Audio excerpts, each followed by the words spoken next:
الحمدللہ رب العالمین والصلاة والسلام علی اشرف الانبیاء والمرسلین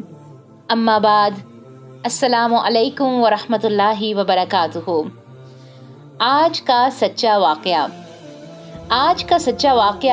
یہ ایک مخصوص اور مشہور واقعہ کی طرف اشارہ بھی کرتا ہے، جو کہ اللہ سبحانہ و تعالیٰ نے قرآن میں اس کے حوالے سے آیت بھی نازل کی۔ سورۃ البقرہ آیت نمبر 217۔ اللہ سبحانہ و تعالیٰ فرماتے ہیں، لوگ آپ سے حرمت والے مہینوں میں لڑائی کی بابت سوال کرتے ہیں، آپ کہہ دیجئے کہ ان میں لڑائی کرنا بہت بڑا گناہ ہے،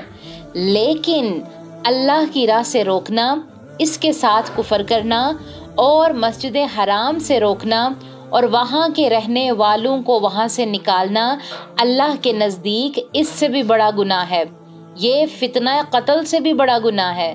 یہ لوگ تم سے لڑائی بڑھائی کرتے رہیں گے، یہاں تک کہ اگر ان سے ہو سکے تو تمہیں تمہارے دین سے مرتد کر دیں، اور تم میں سے جو لوگ اپنے دین سے پلٹ جائیں اور اسی کفر کی حالت میں مریں، اس کے اعمال دنیاوی اور آخروی سب غارت ہو جائیں گے، یہ لوگ جہنمی ہوں گے اور ہمیشہ ہمیشہ جہنم میں رہیں گے۔ اس کا واقعہ کچھ یوں ہے کہ رسول اللہ صلی اللہ علیہ وآلہ وسلم نے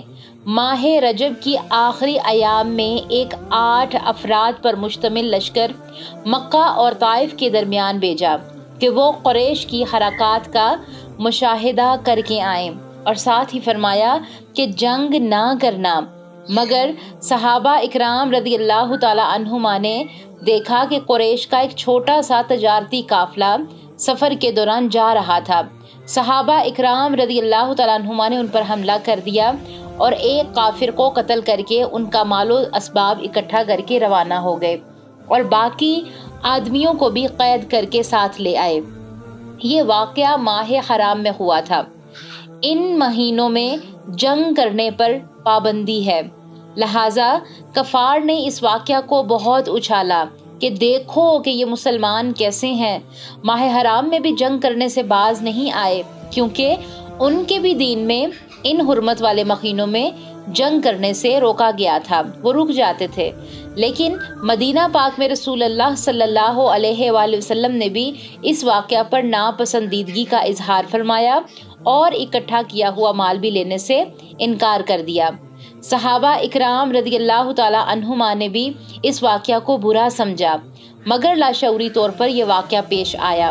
اور کفار نے اس پر بہت شور مچایا، تو اللہ تعالیٰ نے کفار کی باتوں کا اس آیت میں جواب دیا کہ مسلمانوں کے متعلق تم جو باتیں کرتے ہو اس سے پہلے اپنا عمل تو دیکھو کہ لڑائیں تم بھی کرتے ہو، پھر تم اللہ تعالیٰ کے رستے سے روکتے ہو، پھر تم اللہ تعالیٰ سے کفر کرتے ہو، پھر تم مسجد حرام میں لوگوں کو آنے سے روکتے ہو، اور تم سے بڑا فتنہ اور کیا ہوگا۔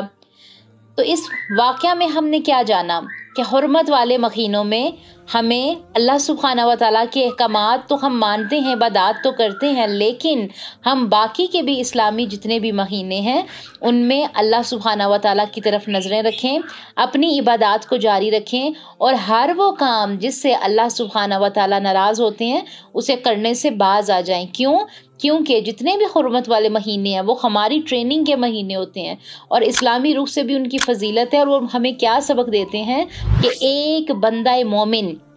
کے اوپر صرف مہینوں کا رنگ نہیں ہوتا، واقعات کا رنگ نہیں ہوتا، بلکہ اس کے اوپر خالص اللہ تعالیٰ کے احکامات کا رنگ ہوتا ہے۔ جزاک اللہ خیرا کثیر۔ سبحان ربک رب العزت عما یصفون وسلام علی المرسلین والحمد للہ رب العالمین۔ ربنا تقبل منا إنك أنت السميع العليم